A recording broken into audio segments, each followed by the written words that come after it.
called Mozambique, and our project is about a new way to produce ethanol. Ethanol, commonly known as ethyl alcohol, is one of the world's most important solvents, which is used to produce many materials such as medicines, drugs, perfumes, varnishes, disinfectants, as well as the best fuel in the laboratory.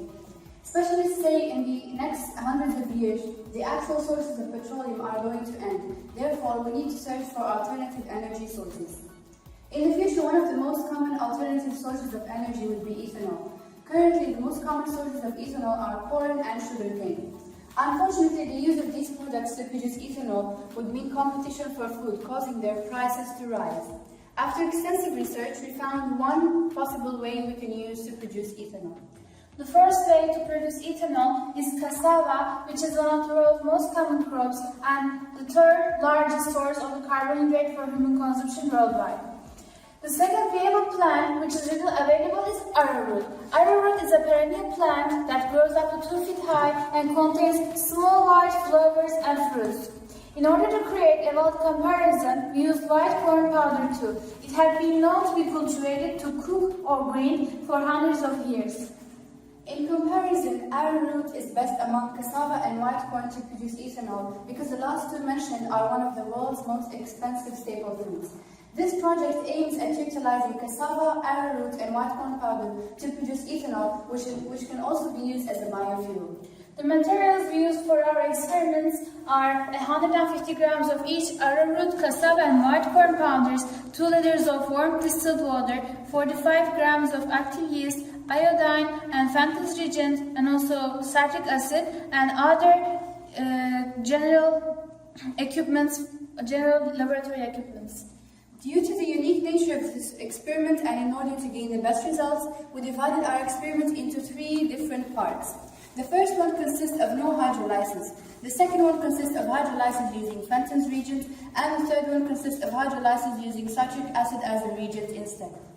Now we have this first experiment to talk about. In this experiment, for the fermentation, first we took 3 500 ml flasks and labeled them as flask 1A, 1B, and 1C, and added in each of the flasks 250 ml of water and 5 grams of active yeast in each. Then, in flask 1A, we added 50 grams of arrowroot powder, in flask 1B, 50 grams of cassava powder, and in flask 1C, 50 grams of white corn powder was added. Then we added them thoroughly by stirring throughout to avoid building up at the bottom of the flask.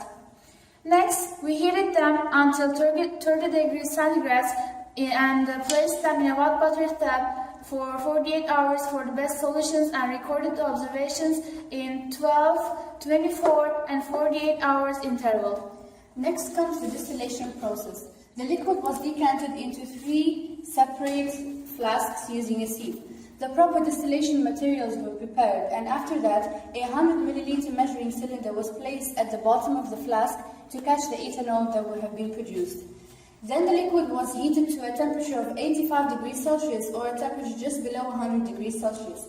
The distillation occurred for an approximate time of 1 to 2 hours, and after that, 3 different samples of ethanol were gathered.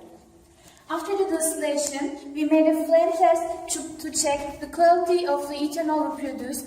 For this test, we took 3 petri dishes and labeled them as petri dish 1A, 1B, and 1C, and added in each of them 50 drops of each produced ethanol. Then we lit a match, as you see here, and moved slowly towards the sample to see if the ethanol will burn or not. Then we made an ethanol test. 3 test tubes were labeled as 1A, 1B, and 1C.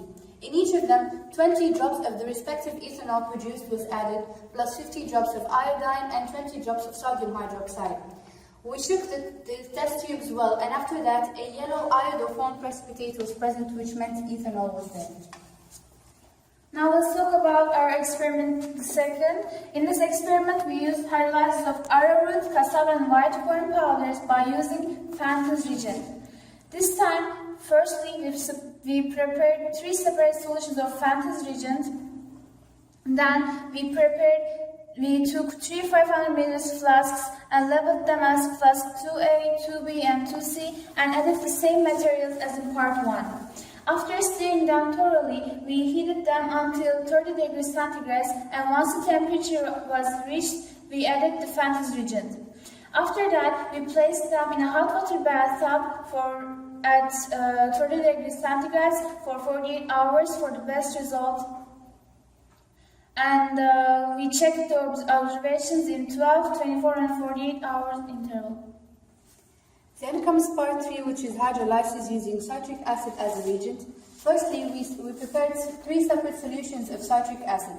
On another occasion, we took 3 500 milliliter flasks and labeled them as 3A, 3B, and 3C. In each of them, the same materials added in part 1 and part 2 were added in these flasks. The mixtures were well shook and heated to a temperature of 30 degrees Celsius. Once the desired temperature was reached, the citric acid previously prepared was added to them. They were put in a hot water bath at a temperature of 30 degrees Celsius for an hour to allow hydrolysis. Now we have the chart and graphs of the results and analysis of the results we got. If we look at this chart, we will see the highest yield of the ethanol we produced belongs to arrowroot powder when we used Fenton's reagent, as you see here and here.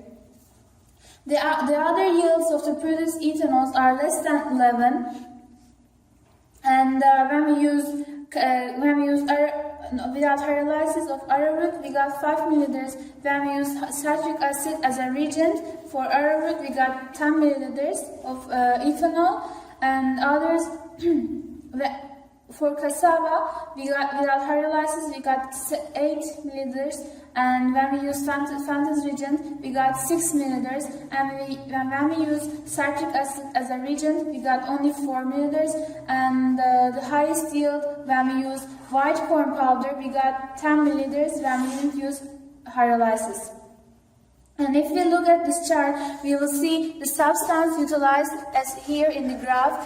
And now we see clearly the highest yield of ethanol we produce belongs to arrowroot, and other next highest yields of the produced ethanol belongs to again arrowroot when we use citric acid as a reagent, and white corn powder when we didn't use hydrolysis.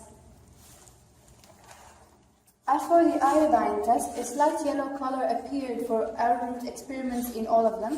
For cassava, the yellow color only appeared in the first and second experiment, which is no hydrolysis and using Fenton's reagent respectively. For white corn, the negative solution or the yellow color did not appear in the first experiment, which is no hydrolysis. As for the flame test, the ethanol burnt in the second and third experiment using Fenton's reagent and citric acid as a reagent respectively. For cassava, the negative flame test came as a result in the first and third experiment, which means it only burnt in the second experiment using Fenton's reagent. As for white corn powder, a positive result was given in the second and third experiment using Fenton's reagent and citric acid respectively. Now, as a conclusion, among cassava, white corn, and arrowroot powder, the best one which we can use to produce ethanol is arrowroot powder due to many reasons. Firstly, it's highly available. Secondly, it's cost effective. And thirdly, it uses the highest yield of ethanol, as we can see here. Fourthly, it has 23% of starch content, which is competitive to that of cassava and white corn powder. Another reason is that there are types of arrowroot which are inedible, which can be convenient to produce ethanol. That will not create competition for food. Another very important reason that we can use to produce ethanol from arrowroot powder is that we need ethanol in the future because eco-friendly vehicles are now used, and so the ethanol will be best extracted from arrowroot powder. Thank you. Thank you,